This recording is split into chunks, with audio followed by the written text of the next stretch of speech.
मेरे पास कुछ भी नहीं है, खाने को नहीं है, रहने को नहीं है, दवाइयों के लिए खर्चा नहीं है, मैं कमा नहीं पा रही हूँ, मैं बहुत परेशान हूँ, मेरे लिए रहने को घर नहीं है। अब इस तरह की बातें कई बार जब पत्नी मेंटेनेंस चाहती है तो केस इसमें लिख देती है। अब कई बार नहीं, बहुत बार, अधिकतर बार ऐसा होता है। अब पति बेचारा क्या करे, जबकि उसकी पत्नी पढ़ी लिखी है, जॉब पर है, उससे ज्यादा कमाती है या नहीं कमाती है, ये कोई मायने नहीं है। क्योंकि कई बार ऐसा होता है कि वो सैलरी कमाती है लेकिन ज्यादा नहीं कमाती है, और कई बार ऐसा होता है पति से ज्यादा भी कमाती है फिर भी यही लिख देती है कि मेरे पास कुछ भी नहीं है। तो ऐसे केसेस में क्या होगा, किस तरह से छुटकारा पा सकते हैं और पत्नी के ऊपर ही कार्यवाही करवा सकते हैं अगर उसने झूठ बोला तो। मेंटेनेंस अगर चल रहा है तो भी आप बंद करवा सकते हैं। किस तरह से, कैसे होगा, ये सारी बातें आपको पता चलेंगी। केसेस का भी हम डिस्क्रिप्शन में कवर करेंगे, लेकिन चैनल को सब्सक्राइब कीजिए, वीडियो को पूरा देखिए।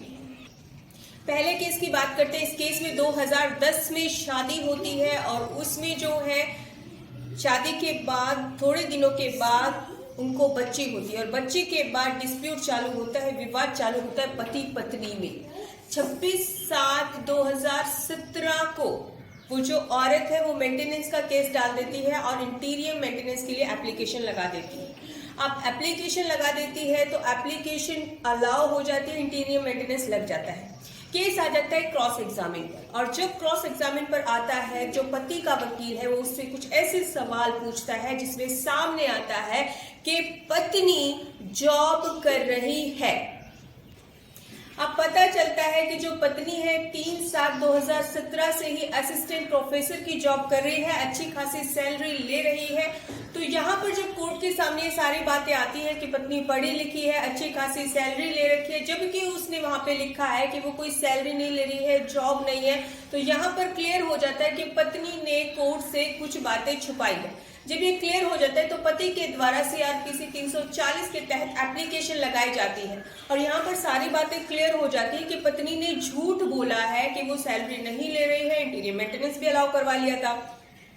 तो यहाँ पे इंटीरियर मेंटेनेंस तो बंद होता ही होता है, उसके अलावा मेंटेनेंस का केस भी खारिज किया जाता है और पत्नी के ऊपर भी इस पर कार्रवाई हो सकती है। तो यहाँ पे ध्यान दीजिएगा कि अगर झूठ बोला है पत्नी ने, और आप इस केस का पूरी तरह से कवर कर सकते हैं, अपने केस में भी लगा सकते हैं, क्योंकि बहुत सी मेंटेनेंस केस में झूठ बोला जा रहा है। तो आप इस केस का जितना भी अलाउडेंस है, जो भी ये केस है, इसको हम डिस्क्रिप्शन में देंगे। एक और केस है जो बहुत ही बढ़िया, जिसमें पत्नी के ऊपर उल्टा कोर्ट ने कार्रवाई कर दी है। क्या है वो केस, जानिए।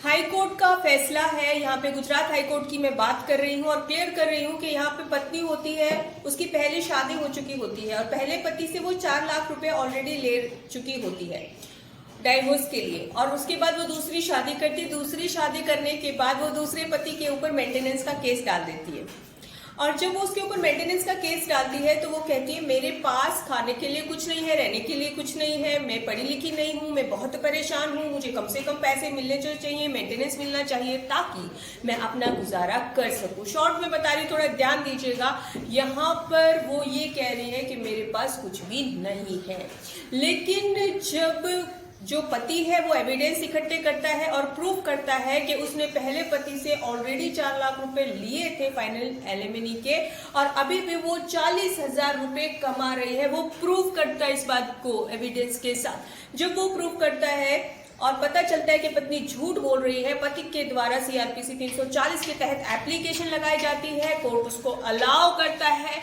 और जो पत्नी होती है उसके ऊपर IPC की धारा 151, 152, 153 के तहत केस चलाने की कार्रवाई करने के आदेश देता है। अब यहाँ पर कोर्ट आदेश देता है, यहाँ पे ध्यान दीजिए। अगर झूठ बोल रही है पत्नी और आपने दे दिए एविडेंस तो उसके ऊपर कार्रवाई होगी, यही मैं क्लियर करना चाहती थी। अब पत्नी जो है इस कार्रवाई को निरस्त करवाने के लिए ये जो आदेश दिए हैं कोर्ट ने, जिसके खिलाफ जाती है हाई कोर्ट में, और हाई कोर्ट जब चेक करता है, जो एप्लीकेशन देती है कि आदेश जो है गलत है, निरस्त कर दिया जाए, हाई कोर्ट दोनों के मुद्दों को समझता है और कहता है कि पति सच बोल रहा है, पत्नी ने वाकई में बहुत सारी चीजें छुपाई हैं कोर्ट से और गलत जानकारी दी है, इसीलिए जो आदेश है वो पूरा मान्य होता है, और जो एप्लीकेशन है पत्नी के द्वारा दी गई है वो निरस्त करता है, यानी कि पत्नी के ऊपर कार्रवाई होगी। अगर आपके साथ ऐसा हो रहा है कि आपकी पत्नी झूठ बोल रही है, वो कमाती है, उसके पास पैसे हैं, पढ़े लिखे, तो आप भी इस केस का फायदा उठा सकते हैं। इसी तरह से हमारे साथ बने रहिएगा।